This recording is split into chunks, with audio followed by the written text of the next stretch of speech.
L'avenue Paulista était déserte, à l'exception de quelques voitures roulant lentement et du bruit lointain des sirènes de la police.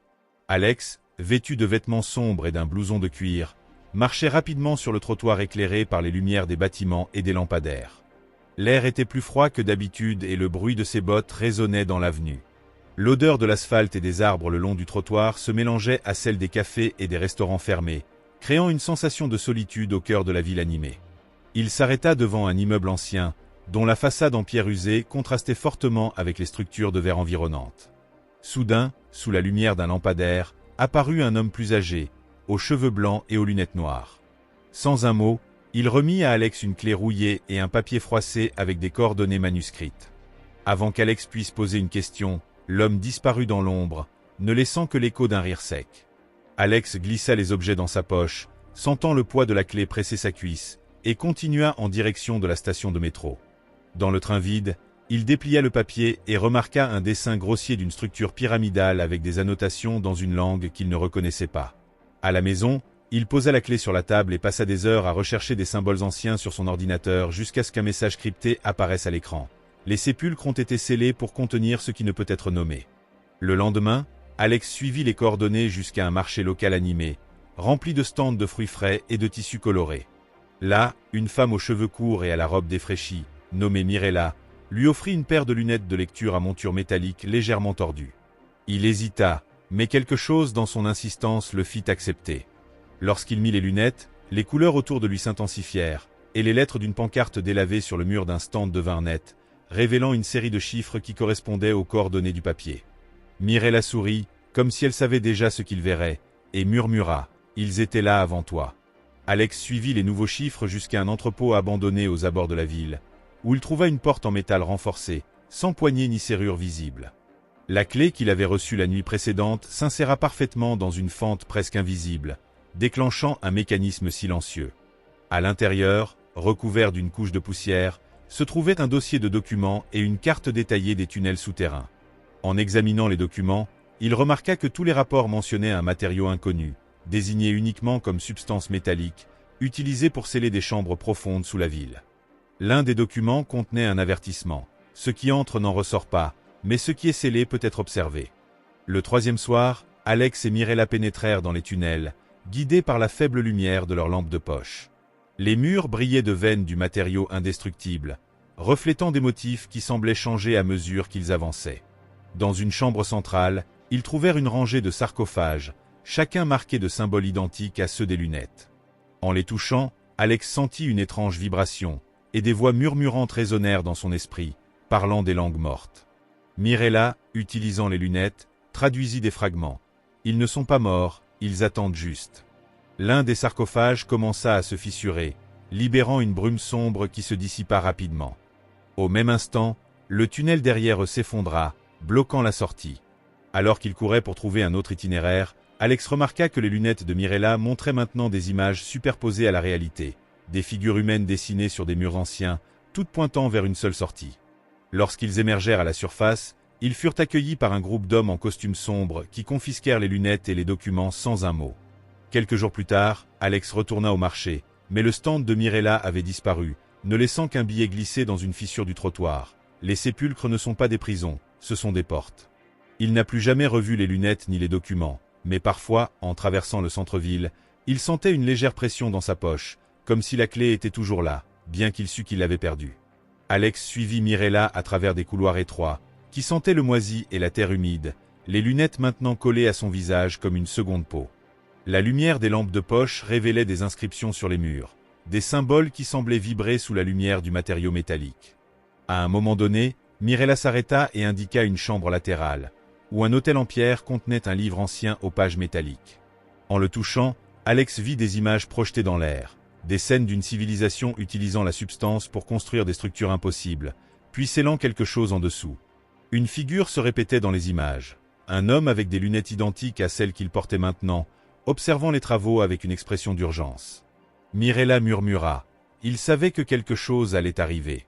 Ce n'était pas un ennemi, mais une conséquence. Le groupe d'hommes en costume sombre réapparut à l'entrée de la chambre, bloquant le passage. L'un d'eux, le plus grand, parla d'une voix métallique. « Vous n'auriez pas dû être ici. » Alex remarqua que les hommes évitaient de toucher les murs, comme si le matériau les brûlait. Mirella tira Alex vers un passage latéral, mais les tunnels commencèrent à changer, les murs se déplaçaient et créaient de nouveaux chemins. Les lunettes montraient des flèches lumineuses sur le sol, les guidant vers une salle où se trouvait un seul sarcophage, son sceau intact. En s'approchant, Alex entendit des voix claires dans son esprit. « Ne l'ouvre pas. Ne l'ouvre pas. Ne l'ouvre pas. » Mais Mirella enlevait déjà le sceau avec un couteau, la main ferme. « Si nous ne l'ouvrons pas, ils gagneront, » dit-elle, sans expliquer qui était-il. À l'intérieur du sarcophage, il n'y avait qu'un miroir. Quand Alex regarda, il ne vit pas son propre reflet, mais l'homme aux lunettes des visions, tenant une montre de poche avec le même symbole de la pyramide. Le miroir se brisa, et une substance sombre s'écoula de lui, formant une flaque qui commença à se déplacer vers la sortie.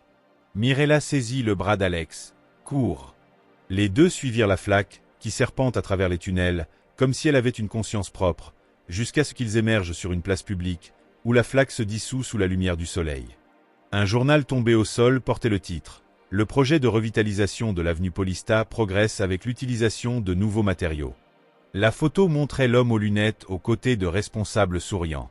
Alex toucha son propre visage, sentant une cicatrice qui n'existait pas auparavant. Mirella disparut dans la foule, ne laissant qu'un fragment de miroir dans sa poche. En le regardant, il aperçut à nouveau le même symbole de la pyramide, gravé maintenant dans sa pupille. Alex glissa le fragment de miroir dans sa poche et se dirigea vers l'adresse de la photo du journal, un bâtiment moderne au centre-ville. Le hall était vide, sauf pour une réceptionniste qui ne leva même pas les yeux lorsqu'il entra. Il monta en ascenseur jusqu'au dernier étage, où une plaque de bronze annonçait projet primordial, restauration historique. La porte s'ouvrit d'elle-même, révélant une salle aux murs revêtue du même matériau indestructible que les sépulcres. Des hommes en costume sombre se déplaçaient silencieusement, transportant des dossiers et des échantillons de la substance. Au centre, l'homme aux lunettes des visions, désormais reconnaissable comme celui de l'avenue Paulista, analysait un hologramme de la ville. Alex s'approcha, la cicatrice sur son visage battant. « Ce que vous avez scellé ?» demanda-t-il. L'homme sourit, sans surprise. « Rien que vous ne puissiez comprendre. La substance n'est pas destinée à contenir, mais à transformer. Ce qu'ils appellent des sépulcres sont des chambres de résonance. » Il pointa l'hologramme, où des points brillants apparaissaient là où les sarcophages avaient été violés. « Vous avez accéléré le processus. La ville se prépare. » Mirella apparut derrière Alex, tenant le dossier de documents confisqués. « Il ment, » dit-elle, lui remettant un papier. C'était une liste de noms, tous barrés, sauf le sien et le sien. « Témoin, » expliqua-t-elle. « Lorsque la ville se transformera, seuls ceux qui ont vu les sépulcres resteront conscients. Le reste sera réécrit. » L'homme aux lunettes fit un pas en avant, mais le matériau des murs commença à vibrer, émettant un bourdonnement grave. Le sol trembla et l'hologramme s'effondra en pixels. Alex courut à la fenêtre, voyant l'avenue Paulista en dessous, l'asphalte se fissurant, les arbres poussant sous des formes impossibles, les voitures immobiles avec des conducteurs figés comme des statues. Mirella le tira vers une échelle d'urgence. « Il n'y a pas de temps, » dit-elle, pendant qu'il descendait. « La substance est vivante. Elle choisit ce qu'elle préserve. » Dans la rue, la brume sombre du sarcophage recouvrait déjà la ville, enveloppant les bâtiments et les personnes dans une membrane translucide. Alex toucha la substance, sentant un lien avec tout ce qui l'entourait, des souvenirs de milliers de vies, des secrets enfouis, le poids de ce qui avait été scellé. Mirella disparut dans la brume, sa voix résonnant. Les sépulcres ne sont que le début. Quelques jours plus tard, la ville revint à la normale ou à ce qui semblait normal. Alex retourna à l'avenue Paulista, où l'ancien immeuble affichait maintenant une plaque de patrimoine restauré. Sa cicatrice avait disparu, mais en regardant dans le miroir de la salle de bain, il vit le symbole de la pyramide dans son œil gauche, brille faiblement. Dans la rue, les gens passaient avec des lunettes identiques à celles qu'il avait rencontrées, tous marchant vers le même immeuble. Il ne les suivit pas. À la maison, il trouva une enveloppe à la porte, à l'intérieur une nouvelle clé et un papier avec face 2 sépulcres ouverts. Au marché, un stand vendait des lunettes à monture tordue. Le vendeur sourit, révélant une cicatrice identique à celle d'Alex. « Êtes-vous prêt ?» demanda-t-il, tendant une paire. Alex recula, mais l'homme n'était plus là. L'enveloppe dans sa main se dissout en particules de substance, ne laissant que le goût du métal sur sa langue. Il marcha vers l'horizon, où la brume s'accumulait à nouveau, et il sut que les sépulcres n'avaient jamais été scellés, ils attendaient simplement d'être rouverts.